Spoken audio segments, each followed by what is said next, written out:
وسیم آج آپ نے یہ لوہے قرآنی ہی آج وہ کبھی کبھی نہیں ہوتا ہے، مطلب میں اتنا میں ریلیکس سے جا کے سو جاتا تھا اتنا میں بڑا ریلیکس بھی فیل کر رہا ہوں اور خوش بھی فیل کر رہا ہوں. خوشی اس چیز کی کم ہے کہ مجھے آرام زیادہ ملے گا، اس چیز کی زیادہ ہے کہ آپ کو نہیں ملے گا. جو سچی بات ہے میں نے وہ کر دی کہ آپ کو ذرا پتہ لگے کہ جب بندہ افطار سحری کے بعد بھی جب کام کر رہا ہوتا تو کیسا محسوس ہوتا ہے. مطلب دماغ حالانکہ گھوم رہا ہے، لیکن ان حضرات گرامی کے سامنے بیٹھنا اور بڑی شرف کی بات ہے. بے شک. ٹھیک ہے. میرے دائیں طرف علامہ کمیل مہدی صاحب، ان کے ساتھ مفتی عامر صاحب، ہمارے بڑے اچھے دوست.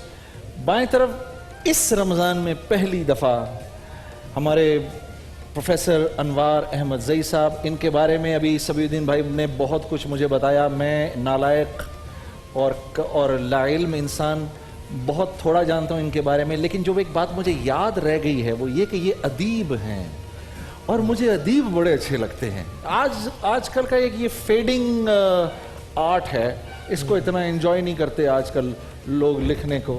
بڑی خوشی کی بات ہے. تو انوار بھائی بڑا اہلاً و سہلاً مرحبا بکم، آپ تشریف لائے. اور ان کے ساتھ ہمارے اور آپ کے اور بین الاقوامی ہر دل عزیز سبی الدین رحمان صاحب. سوال وسیم، ایک تو رمضان المبارک ظاہر سی بات ہے برکتوں سے بھرا ہوا ایک مہینہ ہے. میں ایک سوال میرے ذہن کے اندر آتا ہے کہ، اور وہ سوال ابھی تھوڑی دیر پہلے جب ہمارا علامہ کمیل مہدی صاحب کہہ رہے تھے کہ ایک اللہ والے نے جب پہلی دفعہ رمضان کے چاند کو دیکھا تو اس کو عید سے تشبیہ دی. ہمارے لیے عید 30 دنوں کے بعد ہے. تو میں یہ سوچ رہا تھا کہ یہ کون سا جذبہ ہے جو انسان کو، ابھی تو میں نے بھوکا رہنا ہے اور میں نے حلال بھی حرام کرنا ہے اپنے اوپر، تو یہ عید کہاں سے آ گئی؟ بسم اللہ الرحمن الرحیم. ایک حدیث کا مفہوم اس طرح سے ہے کہ جتنا روزہ انسان کے یقین کو بڑھاتا ہے اتنا کوئی اور عبادت نہیں بڑھاتی. اور یقین کا تعلق اس یعنی کیا مطلب یقین؟ کوئی سامنے نہیں بیٹھا ہوا، کوئی نہیں دیکھ رہا مجھے کہ میں کھا لوں گا پی لوں گا، تب بھی میں رک جاتا ہوں تو وہ صرف اس یقین کی وجہ سے ہے کہ کوئی نہیں دیکھ رہا لیکن اللہ سبحانہ و تعالیٰ دیکھ رہا ہے. بے شک. یہ وہ جو کیفیت روزے میں پیدا ہوتی ہے وہ اس کی شبیہ کسی اور عبادت میں نہیں ہے. اور اگر یہ یقین آہستہ آہستہ ڈیولپ ہو جائے، دیکھیں گناہ کسی سے بھی ہو سکتا ہے اور اسی لیے اللہ نے توبہ کا دروازہ کھلا رکھا ہوا ہے. لیکن ایک بات ہے کہ اگر ایک انسان کوئی گناہ کرتا ہے جو سب کے سامنے نہیں کرتا، تاریکی میں کرتا ہے، تو ایک آواز اسے آتی ہے. یہ تمام طبق نقل احادیث کے مفہوم ہے جو گزارش کر رہا ہوں خدا سبحان کی جانب سے کہ اے شخص، تو نے مجھے ایک چھوٹے بچے سے بھی زیادہ پست دیکھنے والا شمار کیا. اس لیے اگر کوئی چھوٹا بچہ تیرے سامنے ہوتا تو وہ گناہ نہ کرتا. بے شک بے شک. لیکن جب میں دیکھ رہا تھا فقط تجھے، تو روزہ وہ عبادت ہے کہ اس یقین کو بڑھاتا ہے کہ اللہ سبحانہ و تعالیٰ لمحہ بہ لمحہ دیکھ رہا ہے. اور کوئی اگر اس کیفیت میں پہنچ جائے تو پھر وہ وجد ایمانی کی وہ کیفیت ہے کہ واقعاً اس کی زبان سے نکلے گا کہ میں ہر وقت کیونکہ اللہ سبحانہ و تعالیٰ کے حضور ہوں، تو یہ عید کا گویا موقع عید ہے میرے لیے کہ میرا اللہ مجھے دیکھ رہا ہے. اور اس بات کو یہاں پر یوں آگے بڑھاتے ہوئے کہ انت عبد اللہ کأنک ترا وإن لم تکن ترا فإنہ یراک. حدیث میں ہے کہ اللہ کی ایسے عبادت کرو جیسے تم اللہ کو دیکھ رہے ہو، اور اگر تم ویسے نہیں کر سکتے کم از کم اتنی تو کر لو کہ وہ تمہیں دیکھ رہا ہے. عجیب عجیب عجیب عجیب. انوار بھائی بہت آسان سی بات لیکن کچھ سمجھ نہیں آتی کہ روزہ ڈھال ہے ہمارے لیے، کیا مطلب؟ بسم اللہ الرحمن الرحیم. میں ان دونوں چیزوں کو ایک ساتھ ملا کر پیش کرنے کی جسارت کر رہا ہوں. جی جی. پہلی چیز تو یہ کہ یہ عید ہے کیا، عید کا مفہوم کیا ہے. عید کے دو مفاہیم ہیں. ایک مفہوم ہے خوشی کی ساعت یا ساعتیں، واہ. اور دوسرا مفہوم ہے دل کی آزادی اور خوشی. ایک باہر سے مسلط کی جانے والی خوشی ہوتی ہے، ایک اندر سے آتی ہے. جھوٹی ہے ہر ایک مسرت، روح اگر تسکین نہ پائے. کیا کہ واہ. تو دوبارہ ارشاد ہو. جھوٹی ہے ہر ایک مسرت، روح اگر تسکین نہ پائے. تو یہ روح جب تسکین پاتی ہے تو عید کی سرشاری محسوس ہوتی ہے. واہ. مسلط کی جانے والی چیز نہیں ہے. اب اس میں جو اس ماہ کی برکات ہیں، فیوز ہیں، افضال ہیں، ان کا جب احساس ہو جائے تو پھر در کھلتے ہیں اس مسرت کے جو اندر سے ابھرتی ہے اور نکلتی ہے. واہ. اور پھر سبمیشن کا بہترین مہینہ یہی ہے. اشارہ فرمایا کہ چھپ کر، باقی عبادتیں کھل کر ہوتی ہیں، یہ چھپ کر ہے. تو اس چھپ کر کی جانے والی عبادت میں جو سبمیشن ہے کہ میں تیرا ہوں، اور حضور انور صلی اللہ تعالیٰ علیہ وآلہ وسلم کی حدیث مبارکہ ہے کہ روزہ میرے لیے ہے، اس کا اجر میں دوں گا.